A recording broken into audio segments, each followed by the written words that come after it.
Welcome, everyone, to the Beer Guys Radio Show. Thank you so much for joining us. We are happy to be here, and we're happy to have you with us. And, y'all, this is an exciting day, exciting time for Beer Guys Radio. This is our 400th episode. Do we have an applause sound effect? I don't know that we do here, so here we go.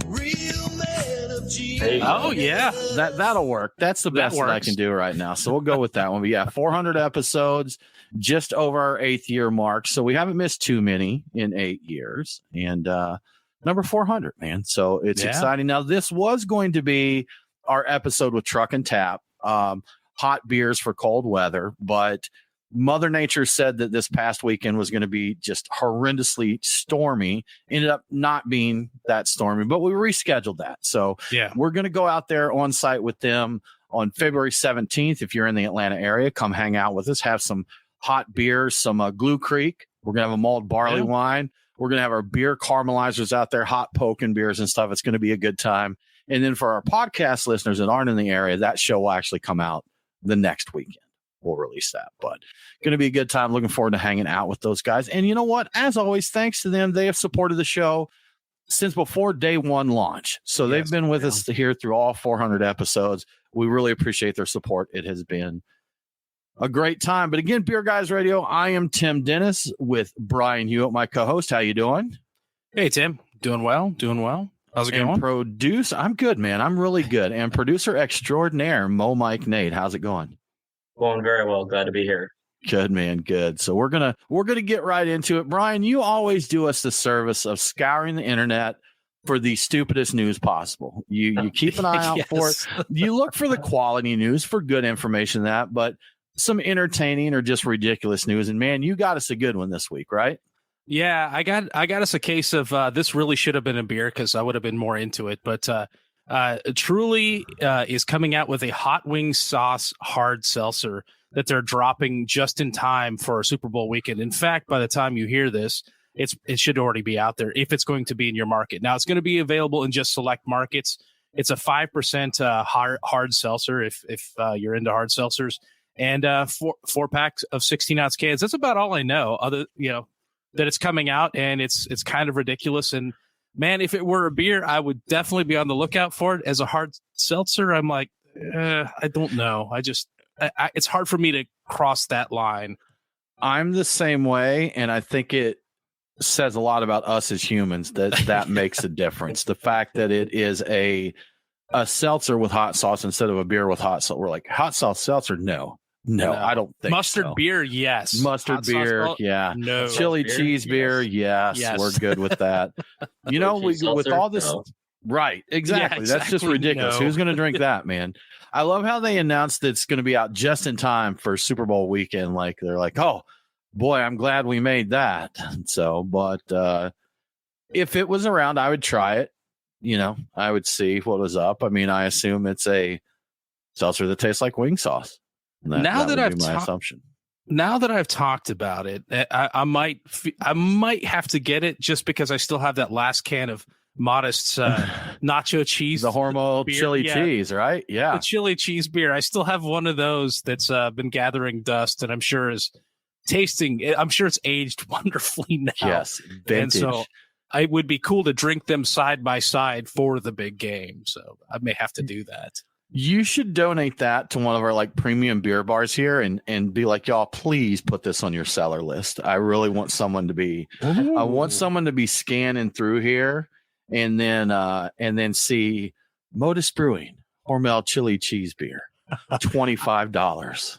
Yeah, you know what? I want it to be one like the charitable CBS bottle that we bought the one time, $120. Right. It goes to charity, so I want somebody to spend like $100 on it that goes to charity to drink possibly the worst beer ever. We fell for it, $150 for a bomber of CBS, and we're like, okay, let's do it. $100 of that went to charity, so you can't argue with that. I didn't feel and bad we got about a good beer. It was a good beer. In this case, it goes to charity, but it'd be like paying that much for a shot of Malort. You're just not going to enjoy yourself. Malort. Ooh, barrel aged. I got a complimentary shot of Malort. Yeah. Thanks to Nate's recent travel adventures, I have a bottle of barrel aged Malort, which is just as horrendous as you think it would be. So, yeah. Horrendous, but also from a barrel. Right. I call it barrel aged awful. Yeah. Got my Venmo request to pay him. It's like, for barrel aged, awful. I was like, yeah, no, I know exactly what this is. I've got this one. So I don't know why I enjoyed it. What's wrong with us? I guess that's the question I ask, because we see stuff like chili cheese beer and that. And, there's beer purists out there that just think we're horrid for this. Oh, yeah. I don't care. I think it's fun to try it. I enjoy a good beer, but I can definitely try a chili cheese beer to see what it's about. If I can annoy somebody by drinking something ridiculous, I kind of feel, motivated to continue doing that. So that's just part of my person. My character is like, oh, this annoys you, I'm going to do some more of it. Like Mr. 4-letter word on Twitter, he really got bothered. Oh yeah, by our outraged. Like it bothered him like down to his soul that we were drinking stuff like that. So good times, man. Good times. Well, on the note of beer, everything's expensive now. A dozen eggs, I think it's $75 now for like a dozen eggs. It's just all ridiculous out there. Milk, you got to get a mortgage on a gallon of milk these days. And beer's no exception, Brian. Prices are going up in beer. What's that looking like for us? Yeah, so I've got some new beer stats this week that the average case price of craft beer is up 3.6%, or was up 3.6% in 2023. The average price at all outlets, so any place you get a case of beer, it's $42.41 on average. That is $1.49 more than it was in 2022, but $4.35 more than it was in 2020. So just something that's interesting to me. I was scanning down through a large article with a lot of text and a lot of numbers, and some of it interesting, some of it not. I didn't realize that there were so many tiers in craft beer right now. So there's a craft tier, which is under $39.99. There is a premium craft, which I've heard about, which is $40 to $49.99. There is a super premium craft, which I also have heard about and thought it was a little silly. That's $50 to $59.99 per case. And then there's Apex Craft, which is anything $60 and above. So that's pretty wild. I also have some there's 4 beer styles that are categories. They say styles, but they're really kind of a conglomeration of several different styles, but grew in dollar sales in 2023. The Imperial Double or Triple IPA, which is kind of 2 different things mixed into one thing, grew by 10.1% last year. Hazy IPA is up 1%. Blonde Ale and Golden Ale is up 5.7%. So there's a lot of interest in that style, which surprises me. That surprises me. Yeah. Yeah. And then Hazy, Imperial Double, and Triple IPA, which I guess is separate from the other one, is up 101.8%. So wow. The Hazy Imperial Double, Triple IPA is up considerably, but even the non-hazy ones that are out there are up a good amount. So, yeah, I didn't realize that hazy was still driving things like that, but I think that Voodoo Ranger has a lot to do with these numbers, and them driving right. things with their stovepipes out of convenience stores. So they're just exactly what I was going to ask. Yeah, I'm surprised at the Blonde Ale one. I didn't realize, that people were drinking those, especially not that it was on an upswing there. So I wonder if the Blonde and Golden is because that style tends to be a little boozier, because in general, I saw an indication that higher booze concentration and much lower booze concentration was big in 2023. Everything middle of the road was either staying put or losing, sales basically. So people want really boozy, or they want like super clean, super, healthy clean stuff. And light. So, all right. Yeah. All right. Interesting. Man, like I said, everything's expensive. I'm with you when I was reading through that and I saw the tiers. Now, they called that one Apex Craft, which would seem to indicate they're trying to put a cap on there not being another tier above that. Yeah, Super Apex, what's next? I don't know. I mean, if we hit that level of premiumization, I think that everything is pushing for the next level. There's the extra and super. They just keep adding new terms onto things. Yeah. So. Yeah. Super premium, extra super premium, unleaded, all these different categories. I'm surprised there's not a platinum in there somewhere, because usually platinum figures in as one of the tiers, maybe at the top, maybe there'll be platinum, man. Apex Platinum Craft. What if we had Omega Craft, like just going the Alpha and the Omega? Uber I feel that range is a little tight for craft beer, because I feel like there's a lot of crossover there, especially with price. I feel like there's a lot of beers that would be on a similar playing field that would be in the market as far as the consumer is concerned, would be very similar quality beers, but price wise may fall into different tiers of this system there. So, and I guess maybe the point of this is just for tracking the sales, not so much the individual beers, but well, and some of the ones that would cross over there, some of the ones that would be at the top end, I'm not even sure that you ever see them in cases typically. I mean, so I guess maybe, I don't know how much of this reflects what you would actually see in a store or not, or if this is just like if we put all these, bottles into a case, these big barrel aged beers into a case, how much would that be? Well, very high. Yeah. $300. Yeah. But Brian, something we've watched quite a bit is the Anchor Brewing saga. And I know bids were in on that. So it's rumored or speculated that we may see some closure there soon, right? Yeah, a bunch of articles suddenly sprang up all over the place. Like a couple of them said, we'll see a verdict by the end of January. Well, here we are at the end of January, and I checked right before the show started to see if there's any late breaking anything. And as of this moment, there is no decision, but there are multiple bids for Anchor's assets that are currently under review. That much we know. And there are definitely, it's been confirmed that there are names that we would recognize amongst the bidders. There's no guarantee that the property and the actual building property, the physical property and the intellectual property will be sold to the same bidder. And I did check just before we got on the show and started recording that Anchor Union said that they are still waiting on some key events to understand where exactly they stand in the negotiations. After the bid results have been publicized, they will be determining the viability of each of these options. So they're not out of the running, but they sound like they don't know where they actually are in the running. So, yeah, it doesn't sound positive, but I hope that they have good luck with that. I don't have any idea how this is going to work out. It's very weird. Yeah, we'll just keep an eye on it. I thought from the beginning it seemed tough to think that a union would get the money together necessary for a purchase like that, but who knows? I don't know the resources they had necessarily. So, but it did seem like a long shot to me, them pulling that one off. If they have the right people that are interested in it, that are willing to guide them, because again, these are people that worked in the brewery, so they aren't finance people for the most part. I mean, there could be some of the finance people involved in it, but I doubt it. So yeah, they are definitely starting off at a disadvantage, and I think Sapporo did a really good job of making it very difficult for them to have any shot at it whatsoever. So yeah, definitely sounds like it. Not a good situation for them. Nope. Crazy stuff, man. Well, we'll keep an eye on that one. Hopefully good things will come out of that. Yeah. Well, guys, we are when this podcast releases, we'll be done with dry January. So as we record it, we're on the last day of dry January right now. So brewers dug into it this year more than they have in years past. And I think that it's just a tougher time. And they were probably like, look, I can't handle this. I can't handle everybody encouraging people to go dry.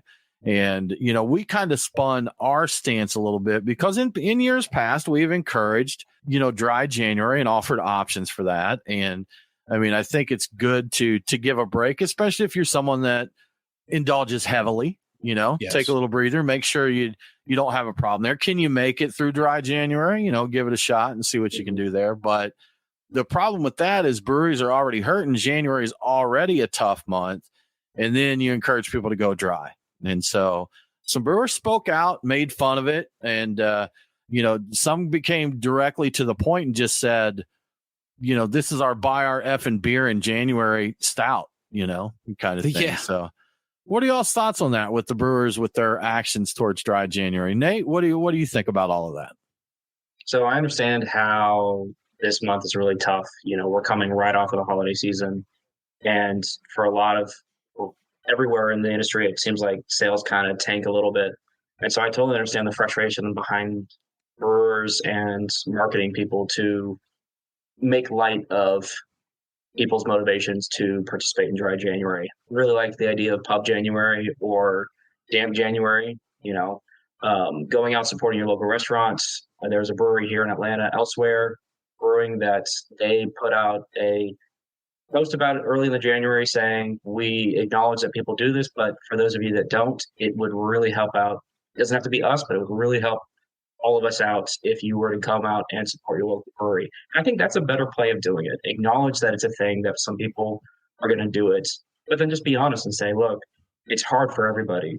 You want to keep drinking our good beer and keep, coming out to your neighborhood tap room. Show your support. Come on out and do it. Yeah. Brian, how about you? Yeah, I always cringe a little bit when I see somebody kind of making jokes or kind of belittling people for doing something that's healthy. So I think that's kind of a bad way of going about it. But the more honest approach that you guys have been talking about is like, hey, things are tough. Why don't you come out and hang out, and we'll make you a mocktail. You can have some, a burger and fries or whatever. You can still hang out. And if you're not participating, definitely come out and support us. So I get that. And every week we have breweries closing. So it's not just, it doesn't sound like BS anymore. It sounds like, yeah, there's a real thing here. Like, yes, be healthy, but also if, support your local place. If you want to be able to continue to go there after dry January, find a way to support them during dry January. So right. The joking part, the belittling part, I've always thought was a bad move, but I get it with some breweries. It's kind of their weird shtick, and it's kind of what you expect from them. And some of them may not intend it to come off as super condescending, but it's just, bad call. Just doesn't work. Yeah. Yeah. Maybe brewers could, maybe it could be kind of a meet in the middle thing. For one thing, we're seeing a lot more brewers opening up and offering NA options there. So, perhaps they could look at that and have some NA options or do some other things through January, to get the people out. The thing is, and I know they want people to come out and support them just, because, but we know in every business, you got to do things to attract people to come in there. And so maybe as they know dry January is coming up, they can do some events or different things that would encourage people to come out, maybe even if they weren't drinking, still give them a good reason to come out there and have a good time. Yeah. Make some, what do they call those? Agua frescas. I think I've seen some brewers do those before, something like that along the lines of mocktails. Have a mocktail pop-up even, have someone come in and do that. It just occurred to me a lot of breweries, and it really didn't sink into me what was going on. I saw a lot of breweries and social medias talking about hop water a lot. Yeah. Sure. So that's did. A smart one. I was thinking, why didn't more breweries talk about like some sort of a mocktail or, just sell athletic beer, if you can from your tap room. And I just realized like, a lot of them are doing a hop water basically, any hop water. So now you have a pretty good chance of going into a brewery and finding a hop water if you need something non-alcoholic, and you can still get your hop fix. So that's a smart move. I think. Absolutely. Yeah, and I think those are extremely popular right now. Yeah, they do seem to be having a minute. I know we've talked about it before, Brian, but what was your thoughts on hop water? Are you pro or anti?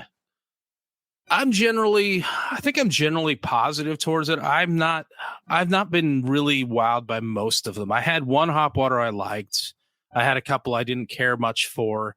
I think it's all right. I don't want to poo-poo it too much. I don't know. Yeah. Okay. Just whatever. I'm on the fence. So your with opinion it. is whatever. Okay. Kind of whatever. Gotcha. I don't hate them. I like the concept behind them, but they're not really my chosen beverage. So yeah. Did you have it?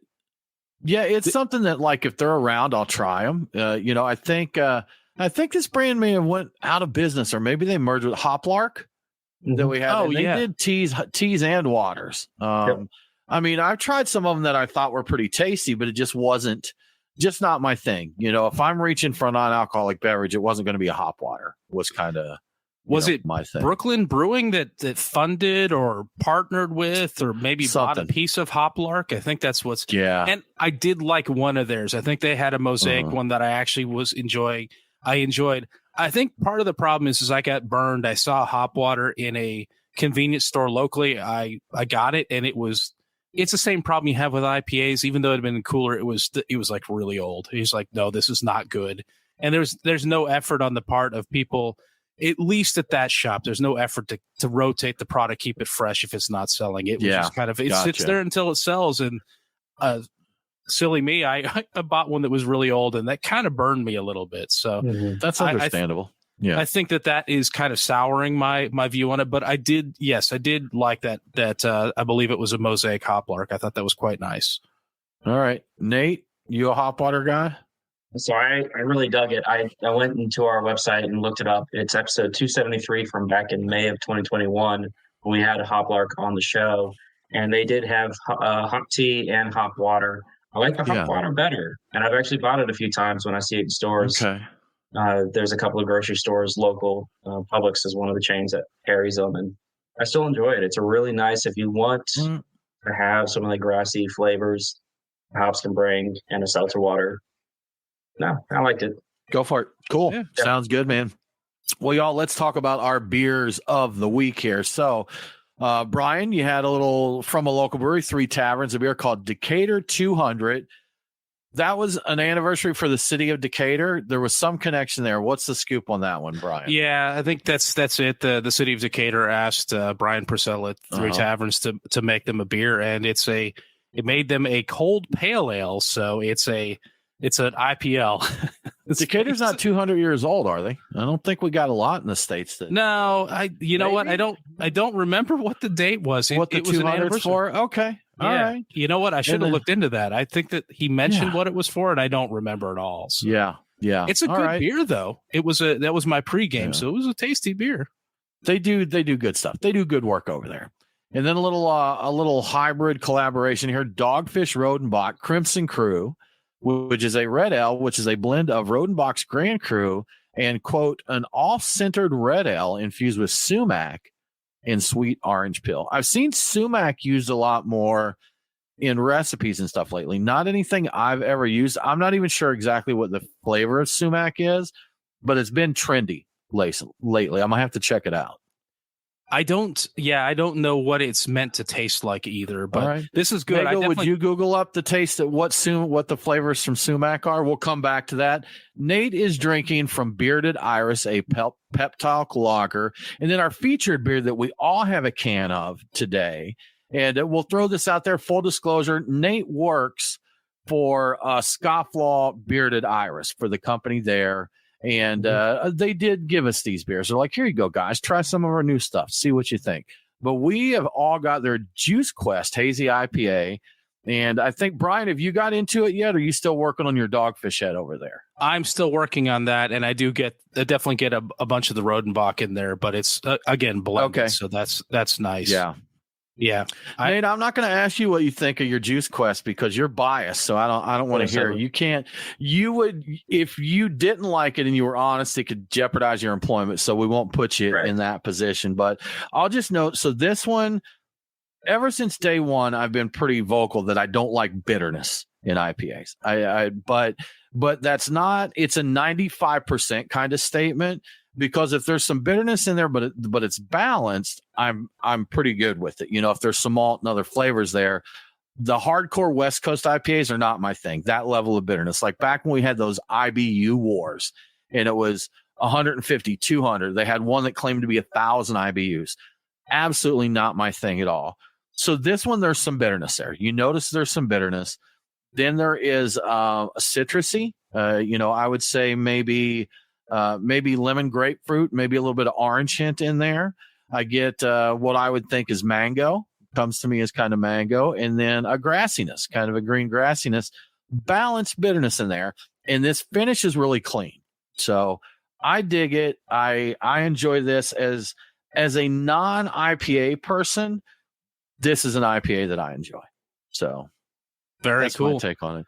Nate, I will hold on. Brian, you got something for us there, sir? I do have something. I went and looked up the Decatur 200, and it turns out it was commissioned by the city of Decatur to commemorate the city's bicentennial celebration in December of 2023. So there it was a bicentennial. Yeah. Oh, wow. I assumed that was the case, and then like, maybe it's not. I don't know, but it is. All right. It's 200 years old. Good stuff. Look at that, man. DJ Jelly in here. Good to see you, man. Good to see you. Thanks for stopping by. A little hot sauce sensei action up in here.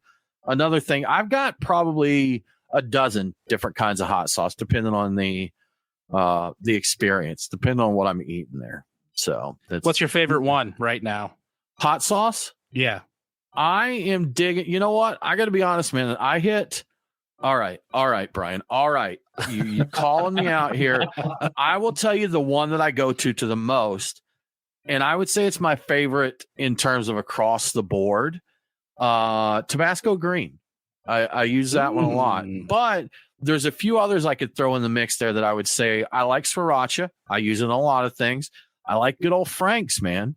I really like Nando's garlic peri peri on chicken, and I use it a lot there. So that's, you know what? That's probably my regular rotation. I've got a Sriracha, I've got a Tabasco Green, I've got a Frank's, and I've got some peri peri, and that's probably my normal typical rotation there. So by pure volume, I probably use more of the Frank's dill pickle hot sauce than anything else. Oh, I use it on a lot of stuff. I love that. Green you Tabasco, put that stuff on everything, right? I do. Yeah. I've put that on. Just about everything. Okay. I'll even put that on eggs, and that seems weird, but I don't care. I like it. But before that, Green Tabasco has for a long time been a favorite, but right now it's that dill pickle Frank's is just killing it for me. So I just everything. I just like pickles and I like hot sauce. So just like that. See, that's all I need. I enjoyed that one, Brian, but I have to say for me, that particular flavor is limited in its application. Obviously not for you, but for everywhere. Me it is. So do you put it on your 10 fish, Brian? You put it on your sardines? Yes, all the time. Okay. And the worse, so here's the thing, and the worse they are, like the least I like them, the more I like them. The more you use? Fair. The more I like them, the less I use of it because it's such a strong but enjoyable hot sauce. So I'm like, I'll back it off and use something milder or nothing at all if the fish is really, really nice. So that's a decision there. But oh my God, it covers bad things and it covers good things too. All right. Now that's a limited edition, man. So you better stock up because that one may just disappear on you. I've got at least 1 or 2 more bottles. Okay. All right. All right. Stephen, Pete, thanks for joining us, man. Good to see you. Cheers to Kettle Rock Brewing. Guys, sad news. Kettle Rock Brewing is another victim of the craft beer downslide or whatever. They will be closing very soon. This coming weekend, I think, as this podcast launches. So if you're watching this live broadcast right now, go visit them if you're in the area. Go out if you're able and have the time. Go see the guys at Kettle Rock. Very good people there. Some tasty beers. Gorgeous, comfortable tap room. So, Stephen, we're very sorry to see Kettle Rock go. Yeah. We've seen a lot of folks that have been hit. So, thank you for your support of us. And for always being awesome anytime we did visit. It's good. So, Tyler, greetings from Texas. Good to see you, man. Thanks for dropping in there. So, and to a question, DJ Jelly asked us, Kettle Rock Brewing, where? They're in Peachtree Corners. So, Peachtree Corners, Georgia. If you're hungry and you go over there, I forget the name of the place, but there's a hot dog and Italian beef joint right there. Bob. Yeah, that's a good place. Up. So, I can't think of the name either. Yeah, go check them out. Sierra Nevada Narwhal there for Tyler, enjoying. That's the one I haven't had in a while, but that's a tasty beer. So I definitely enjoy that. Yeah, that's a good one. And Nate, I'm going to rewind just a little bit, and I will say that Dog Days is the name of the hot dog joint there by Kettle Rock. Yeah. We'll get there. Yeah. Nate, even though you work there, I'm going to let you give your opinion. What do you think of y'all's Juice Quest? So I'm getting a lot of feedback from the market, and a lot of people who are not IPA drinkers like yourself say that this is an IPA they could enjoy. And a lot of beer drinkers even saying they don't like beer and this is something they could enjoy. This one to me is really light and approachable. It's only 6%, so it's something that I can see myself enjoying even on a hot day, middle of summer, want to crush a couple of these. It's nice and crisp and balanced. It finishes really dry. It doesn't have that overbearing bite that some IPAs can have. This is just something that I am understandably a little biased. A little bias there, yeah. We'll put that up front that there's a little bias there, so you know what you're getting right now. Yeah. And while I do have the microphone, I did look up what sumac tastes like. Okay. Yes, man, we've got so many topics going right now. Yeah.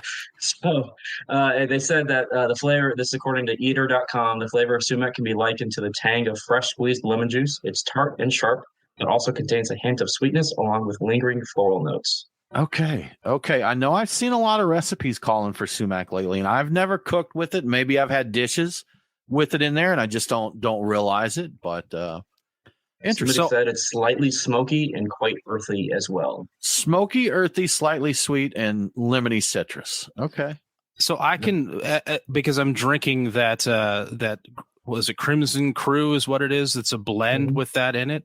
I can kind of get the lemony quality to it. It also has sweet orange in it, so there's a citrus quality. Floral seems about right. Yeah, there's a lot in there that I'm not sure about. Earthy, I don't know.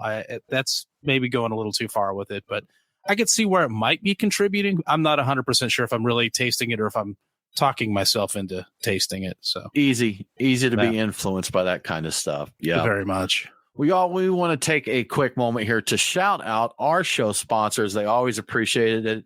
We always appreciate them supporting the show. We don't have huge expenses, Brian. You know, it's not that, but we do have some. So it's really nice. Our Patreon supporters, our sponsors, help us do stuff like hosting, paying for licensing fees for software and various things, for buying sound effects like, you know, the robot sounds that we have in that. So, you know, let me pull one up because I want people to know when you give us money, it pays for things such as this.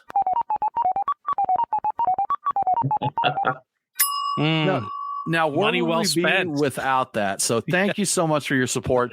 And specifically, I want to talk about our friends at Terrapin Brewery Atlanta. We've loved that tap room since they opened up. We were out there in the early days, went out there, checked out the beers they're brewing. The guys there, you know what the big thing with them, Brian? They love beer. And there's occasionally negative talk for breweries that have been bought by big beer. And the thing is this is a local brewery out in our backyard with our friends working there and making beer and excited about making beer and using premium ingredients to make their beer and just having a good time and trying to put out good beers. And we're about that, you know, we're all about that. So we support these guys. They support us. It's what's symbiotic, Brian, I think is the word that they use there. But if you go to Terrapin Brewery Atlanta at Truist Park, they're always going to have something new on there. They rotate all different kinds of styles. They always have a pretty nice tap list there on with their partnership with Fox Brothers Barbecue. So you can also get something really nice to eat. And even though, you know, baseball season is over, there's still a lot to do at Truist Park. Go down there, have a meal, have some beers, have a good time. If you want a stout, they're going to have a stout on. You want an IPA? They're going to have one of those on. You know what? I know they used to have a Golden Ale on there, Brian, and apparently those are popular these days. So maybe they'll have a Golden Ale on for you there. They've had some Dunkels too. A bunch of different kinds, Dunkels. So Terrapin Brewery Atlanta, Terrapin Tap Room, go check them out. Support them. Support local brewers. You know, maybe not technically a craft brewery by the BA's definition, but they are local people. They're good people making tasty beer. So thank you very much to Terrapin Brewery Atlanta. So if you missed it at the beginning of the show, maybe you're thinking right now, wait, wasn't I supposed to be listening to a show about hot drinks and cold weather from Truck and Tap in Duluth? I heard it was going to be the best show on hot drinks and cold weather at Truck and Tap in Duluth. Well, yes. And okay, we've got an explanation. We were about to stick hot pokers in our beers last weekend, but some nasty weather rolled in. And let's face it, nobody is, coming out for hot drinks, an event for those, while it's thunderstorming all over the place. Ain't nobody got time for that. So we rescheduled it for Saturday, February 17th. Mark it on your calendar. You won't want to miss it. It's still going to be the best hot drinks and cold weather show ever recorded at Truck and Tap in Duluth. In the meantime, if you're hanging out by Truck and Tap in Duluth, looking for some beers to keep you warm, I have it on good authority that they're still pouring the boozy, spicy delight we know as my very own mole from Creature Comforts, as well as some barrel-aged imperial stouts from both Allagash and Stillfire. So head inside, grab a beer, and let them know that the beer guy sent you. And as always, thank you again, Truck and Tap, for your support. And we look forward to hot beers and hot drinks and cold weather at Truck and Tap in Duluth on February 17th. It's going to be a good time, man. We are going to have a good time. So from Tyler, we've got a note talking about big beer in there. And it's a hot topic. And Brian, my opinion and thoughts have changed a little bit over the years there. But Tyler said, if you read The Audacity of Hops, if you want to learn the history of craft brewing in America and what the buttheads of big beer did to stop it. So there we go. Audacity of Hops. I haven't read that. So I haven't either. Should probably put that on my going on there. Reading list. Yeah. Put it on the list. Do you read much, Brian? Are you a reader? Well, I like having things read to me. I have an Audible account where I'll listen to stuff, and a lot of times it's for road trips. But if I find a compelling book, and it's just easier to fit it in if I can put on the headphones and just listen to somebody read it, even though I could probably read it faster than have it read to me. But so yes and no. I haven't picked up an actual physical book and read it in quite a while, though. A while. Gotcha.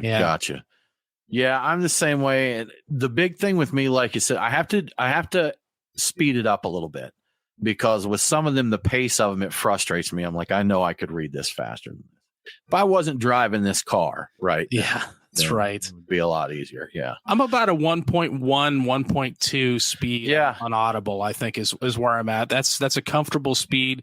So even if I'm tired, I can usually keep up with what's being said. Regular speed, interestingly, is just, wow, it's super slow.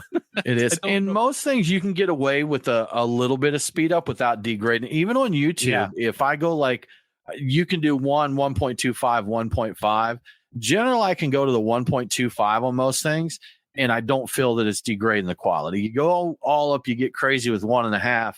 And it sounds like they're talking too fast and things are moving too quick. But, I can, on a 10-minute video, Brian, that's saving me 2.5 minutes of my life there. Yeah. 1.25. It's just efficient. There's just a lot of pauses you don't really need. And you get acclimated to that speed. So the pauses being shorter still, in context, still make the same impact. And you can adjust. I can adjust to 1.5. I've done it. And initially, it sounds like chipmunks. And I don't know, something happens in your brain when you listen to it, but you kind of recalibrate and it starts to sound not normal, but understandable at a certain point. So, but I don't like it like that. I prefer like 1.25, 1.2, 1.25, 1.2, 1.2, 3.4, somewhere in there. All the numbers. I got a shout out on our Instagram feed for my new glasses. So for those that can't see, I got some new glasses, and these got blue blocking technology in them. So those crazy blue wavelengths won't come through there. So space age. Yeah. And Billy chiming in, just saying, preach, support your local breweries, man. Get out and support your local breweries. Let them keep them going, man. Keep them alive is the big thing. You know that if tin foil can keep the blue light out of your skull too, so you should look into. I should just put that over the glasses. That way that you will not have any blue light coming through those, and your eyes will be so rested and unstressed. It'll be great. Yeah, it's going to be great, man. It's going to be great. Difficult to work, but very efficient at keeping the blue light out there. So it's a small price to pay for health, though. Come on. You're right. I can just see me getting on a Teams meeting with video. They're like, dude, what's on your eyes? I'm like, oh, I'm blocking the blue. That's right. So, it's my hyper blockers. That's it. Yeah, they work perfectly. Absolutely. Yeah. Back to NA beer. We were talking about the dry January and the hype there and that. Well, if you did take part in dry January, there's a good chance that you chose, if you still wanted something similar to an alcoholic beverage, that you chose NA beer over NA spirits or wine. Probably, Brian, this is pure speculation, but it's because most NA spirits and wines suck is probably a big part of it. I suspect that's the case. Yeah. I've got the article here where the thing that we learned in dry January is non-alcoholic beer is king of all the non-alcoholic options. According to a Beer Institute survey, 58% of Americans participating in dry January chose low alcohol or no alcohol beer as their drink of choice. 55% of those surveys say that the quality of non-alcoholic beer has improved a lot over the past few years, which is probably why they went there.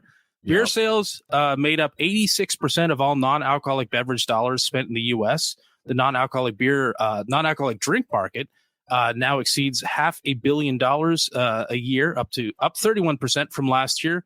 And Athletic Brewing, relevant, is now the 14th largest craft brewer in the U.S., which I believe we predicted as in a previous episode that they would be in the top 15 at least. So they are 14th in terms of the rankings. They grew quick, man. They really grew. Good for them. You know what? Good dudes over there. Good dudes over there. So good beer. I'm glad to see them doing well. That's awesome. Brian, again, related, man, we've got so much here that we've talked about. Closures.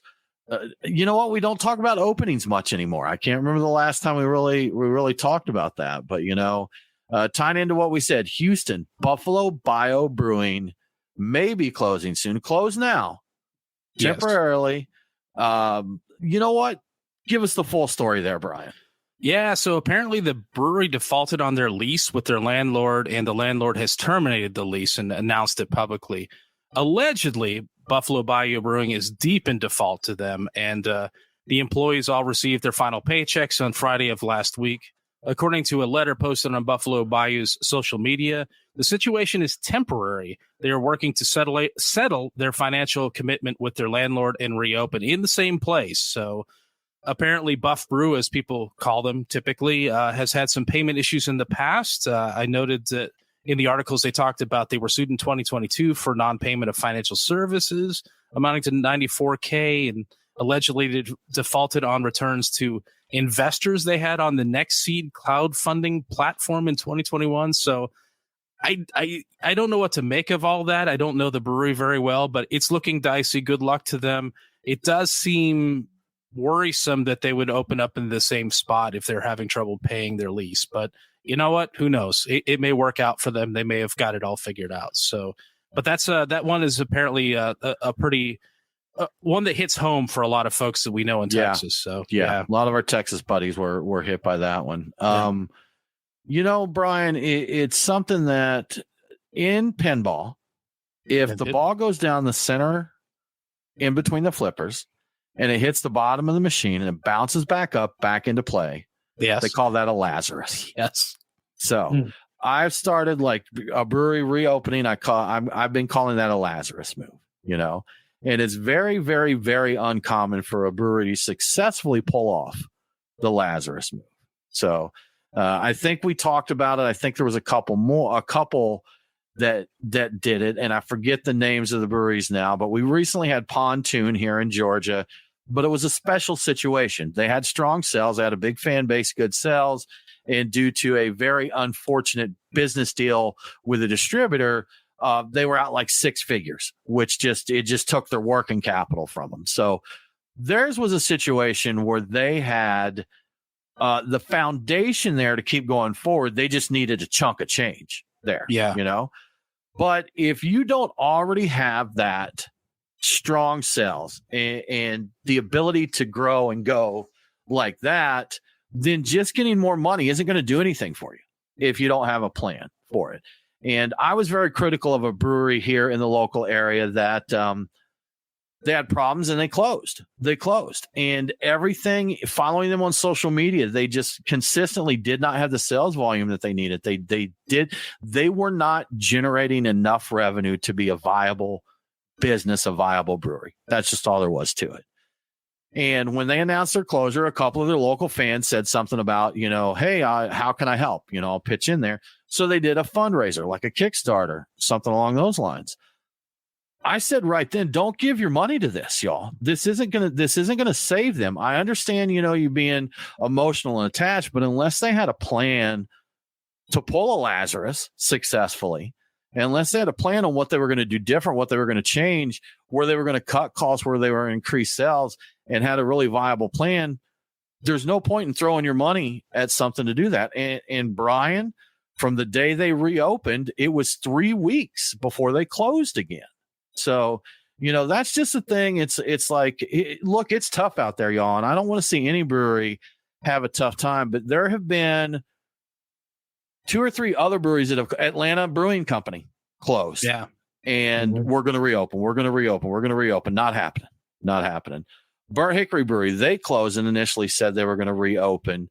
And then finally Scott Hedin said, no, you know, it's just not going to happen. There's a couple others that did say, hey, don't say anything to anybody about us, but it's not going to happen. You know, it's just not the market for that right now. So that's a long rambling. That was a little soapboxy moment there for me. What I'm saying, y'all, is if your local brewery closes, it's really, really, really sad that happened. And I'm just sure that more breweries I love are going to get hit. But if they try a Kickstarter or a GoFundMe or something like that, there better be a darn good plan to change things to move forward. Because if they're going to continue doing the exact same thing that got them where they are now, then throwing them an extra $10K is not going to change that. So Correct. COVID money didn't save them. So, you're going to throw 100, 500, $1,000 at them, and you may get you another 3 weeks of beer out of it. So, yeah, hoping for the hit beer that rescues your sales and gets you on the news and everything else is just like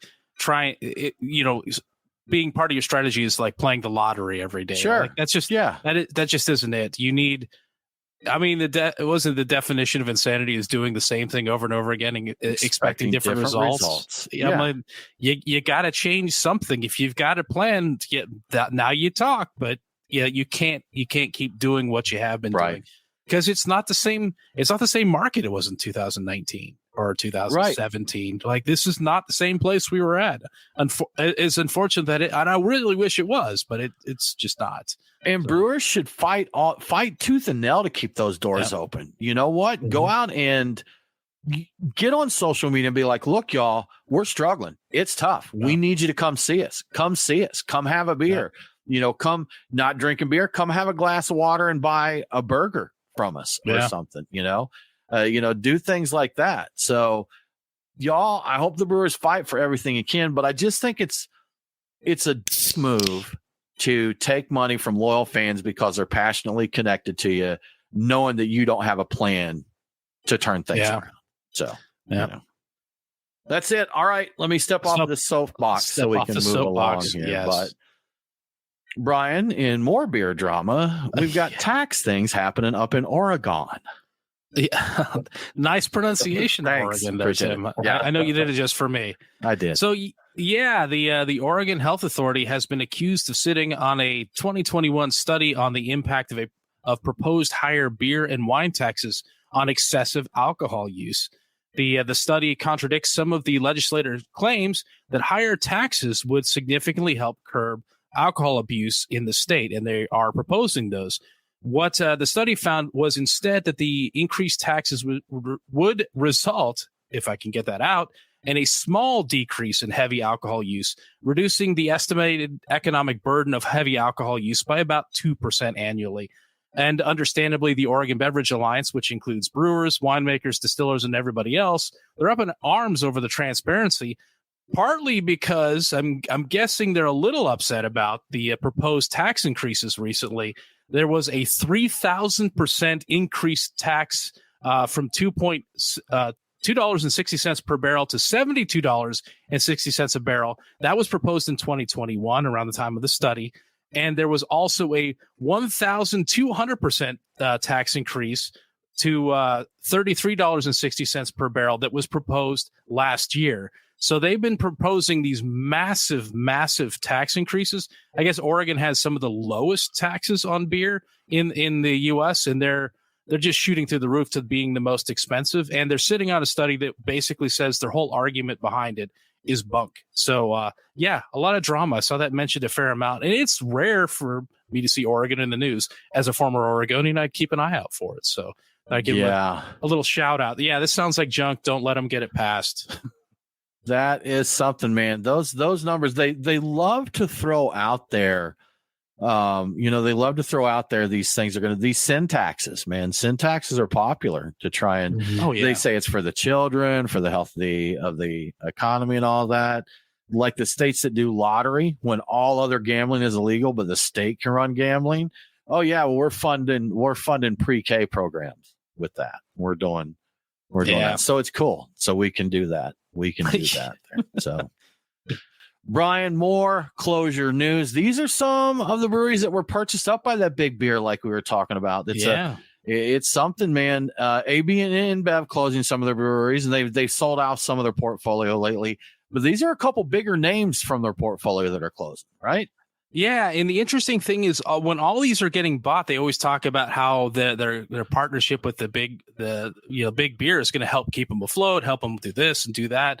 Well, the closures aren't, as you said, limited just to smaller craft breweries these days. AB InBev is closing Windward Brewing in Miami and Golden Road Brewing in Sacramento, California. The Golden Road facility apparently is already closed, and I saw pictures of people talking about that on social media and being very upset about that, especially the locals. And the Wynwood facility will close on February 4th. According to a statement, Wynwood Brewing is set to merge with its sister business, Vesa Sewer Brewing Company, that's also in Miami, and they will continue to produce the Wynwood brands. Golden Road beers will also continue to be produced, and those are available everywhere. We see them over here. So that's kind of, I think that's big money for AB InBev, or reasonably big from their craft portfolio. And there's no indication as to where they're actually going to be made. So I guess everybody that worked there was just canned, and they closed the facility, and they're just going to move it to wherever it makes sense to brew it and just put it out into the market as is. So I can't ever see Golden Road and not think about the Golden Road area codes video. Did you guys ever see that video? I have seen the video. I have not. Oh my goodness! Do tell. Yeah. You know what? We'll share this. Yeah. We'll share this link around, Nate. We'll fill you in later on this video. Yeah. So everybody should Google that and go check it out. Something. You know how when companies have corporate events and then you see their videos on Reddit where it's like, this is literally a Microsoft event from 1992. And it's like they're playing like NWA, and these pasty, nerdy white guys with pocket protectors and suspenders are popping back and forth to gangster rap. It's on that level. It has that same feeling. Yeah. It's hard to watch without cringing to the point where I nearly pull a muscle every time I watch it from cringing that hard. It's like, nearly threw out my back. Cringe. Yeah. But I can't resist watching it. I can't resist it. Oh, well, that's the thing. They're so enjoyable to watch. If you're not involved in it, it's great entertainment, man. It's absolutely great entertainment. So, you know what? I'm going to say this real quick, because talking about, Meg Gill, the founder of Golden Road, she was a bit of a celebrity brewer there for a while. She had a show on, I think, on Vice called Beerland. Oh, that's right. That she was on, and she did some things. And it made me think, we're here chatting with our friend DJ Jelly is here. I was poking around on YouTube one day and found like a VH1 behind the music video, and they're interviewing and who do I see? DJ Jelly there in the VH1 video. So Jelly, I saw you. I ran into you on a VH1 video. I forget what song it was, but I'm like, wait a minute. I know that guy. That was pretty cool. That was pretty cool there. But yeah, Meg Gill, she did Beerland, I think, went around the country. I forget exactly what it was like, trying to find a brewer or something along those lines. I don't think I ever watched it. I heard it was happening. I saw it. Yeah. I watched it a few times, and she did some other stuff. But yeah, she had a moment of brewer fame there, brewer celebrity there. So I've been meaning to Google, to look her up on LinkedIn to see where she's even at. I'm assuming she's with AB InBev somewhere, but I haven't heard her name mentioned in a long time. Yeah, I haven't either. That's it. I don't even know when Beerland, because it had to be 5, 6, 7 years ago, I guess. So, I haven't heard it since then, probably. But y'all, we're about to wrap the show up here. You know what? We want to spend a special shout out to our friends Jason and Leslie from Orpheus Brewing in Atlanta. They are beginning the start of a new adventure. They'll be having a going away party this weekend, and they're moving to Amsterdam. So it's something they wanted to do for a long time. We'll miss having Orpheus in Atlanta and hanging out with him and sharing beers. But he's going to start a smaller brewery in Amsterdam called the Hollows. And so we wish him luck there, going with that. We're going to be out. Our friends at Atlantucky Brewing have an anniversary this weekend. If you're on the live stream, come hang with us. The podcast is going to launch the day of it. So if you hear us nice and early, you may be able to come out and check that out. But 4 years, I think, of their brewery there. So it'll be good stuff. And February 17th, Truck and Tap in Duluth, Georgia, for the hot drinks, cold weather. We'll see if we really have the cold weather then again.